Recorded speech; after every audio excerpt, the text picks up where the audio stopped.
another YouTube video. This is going to be my last YouTube video for a long time, doing a pay-per-view review on TNA Bound for Glory.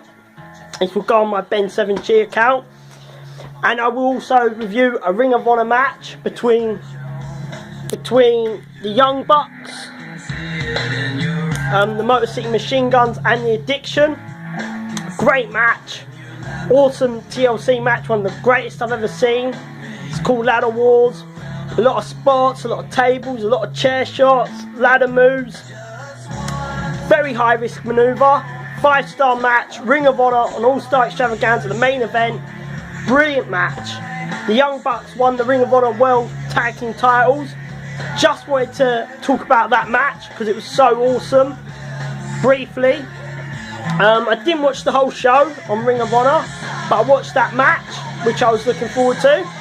Now we go to TNA Bound for Glory. We start off with an X Division title match between DJ Zema Ion versus Trevor Lee. It started off slow with some technical wrestling. Very technical match.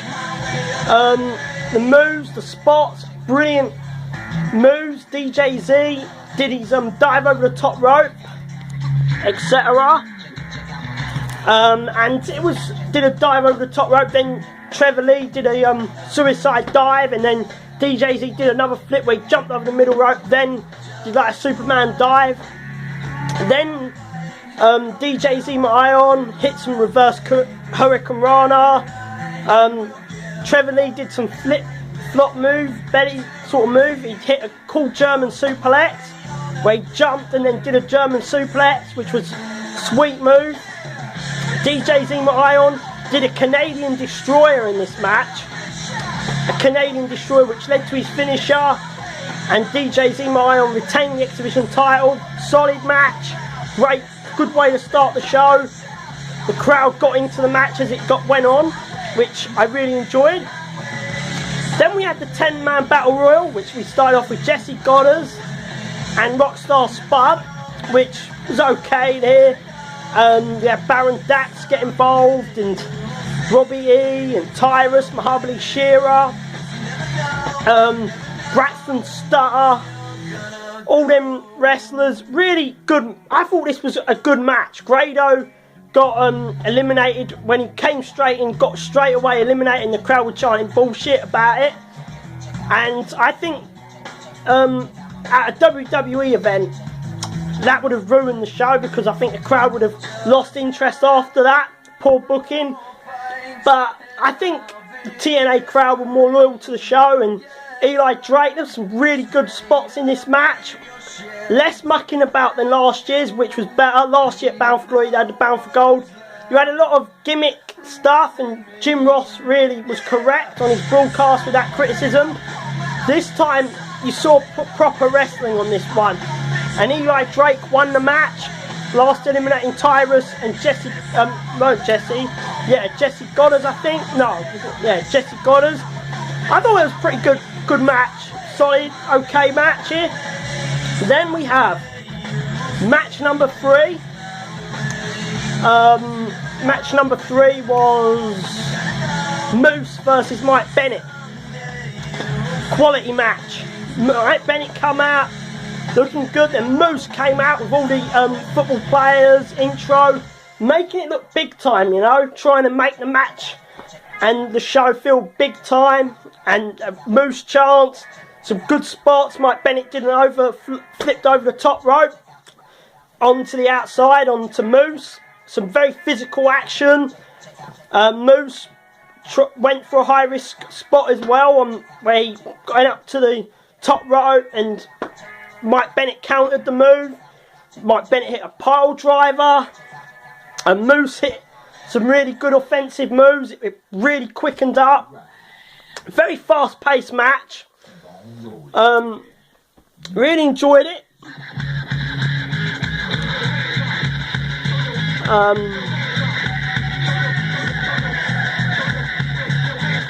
really want to put. I just want to put. So he hit some of that. Some very fast moves, fast tempo wrestling moves. Moose hit some good high risk. Mike Bennett hit some good moves. It was a very good spots in here, very fast paced match. These two men, known in Ring of Honor. I think this was a really good match. I think it was solid, quality wrestling. Here, they hit their signature moves. Moose picked up the win, which I was happy about. I wanted to see Moose win. Then we have the next match, Aaron Rex versus Eddie Edwards, as Drew Galloway could not make the match because he was injured, got a neck injury or something. It was a great match. Technical wrestling, 3 rounds, 3 5-minute rounds, similar to UFC and all that. Some very technical moves. Eddie Edwards hit some of his high-risk spots in the first round, like drop kick, the suicide dive, and he jumped over the top rope onto him, Aaron Rex. Very physical first round. Second round, you got Aaron Rex in some of his signature submission moves. He hit his Russian leg sweep type move and dropped his knees on him as well. Very physical second round, which Aaron Rex won. Then we had the third round. This was very competitive, end to end, moves after move. Aaron Rex hit some of his signature move where he goes down on him like the sort of Edge used to do, and he also hit where he jumps and springs him with like sort of neck breaker. Eddie Edwards hit some of his physical signature moves as well. Very end-to-end match. Third round, and it went to a split decision after the 15 minutes of wrestling. Judge 1 gave it to Aaron Rex, Judge 2 gave it to Eddie Edwards, and Judge number 3 gave the decision to Aaron Rex. So Aaron Rex is the new Impact Grand Champion on a split decision. Then after this was the Hall of Fame announcement. Gail Kim to the TNA Hall of Fame. Christy Hemme come out. Big return. Got a good reaction. Well, weren't really I thought the crowd overhyped her return slightly. Didn't think she was as great as what others think, but I think it was still good to see her on the show. And she announced, and Taryn Terrell came out. Very good. Like Taryn Terrell, her and Gail Kim had some very great matches. She was a great character, great champion for the knockouts. Put over Gail Kim, saying how great she is. Then she brought out Awesome Kong. Awesome Kong came out, put over Gail Kim. Dixie Carter come out, and then the induction ceremony began. Dixie Carter got a few people booed her a little bit because of some of the reports that have come out. Because the show, there was rumours that the show was going to be cancelled and they were going out of business. But yeah, it was still good to have her on the show. Yeah, I think it was a great Hall of Fame induction. Then we have the Great War. The Broken Hardys. We have the Broken Hardys versus Decay. This match went in. Decay, very high risk, very hardcore. They took the fight elsewhere. Brought Janice out, which was a bat with spikes round it. Matt Hardy burnt a light, and they were trying to throw some missed shots. Jeff Hardy brought his alter ego out in Willow and started smacking Crazy Steve with an umbrella. Then we had some big moves, fighting on the outside on the street, them two. So a fan come by on the street and Rosemary beat him up, which I thought, and then they brought it back into the ring. They had the barbed wire board with Janice, and Matt Hardy put Abyss right through it, and then he did another high risk manoeuvre,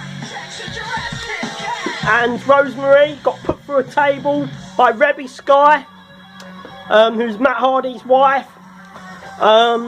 Then Jeff Hardy did a high risk spot on Crazy Steve through a table, swanton bomb off a ladder to win the match. So the Broken Hardys are the new tag team champions.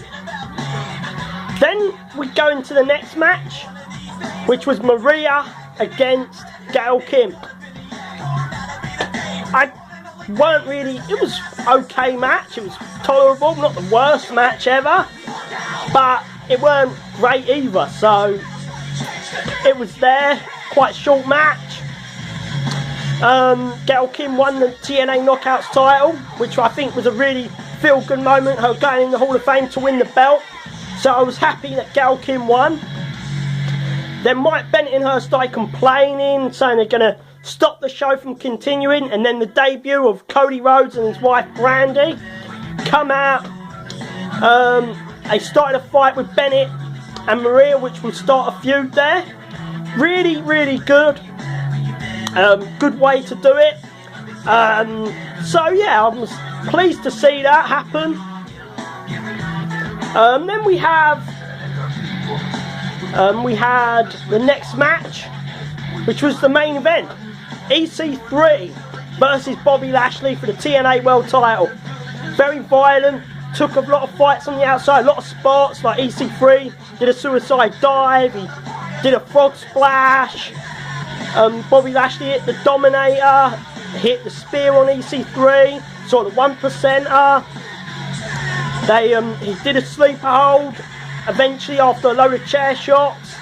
Then he tried to do the EC3 off the top rope, the finisher, 1%er, and then he did a diving spear right on the EC3 to get the win.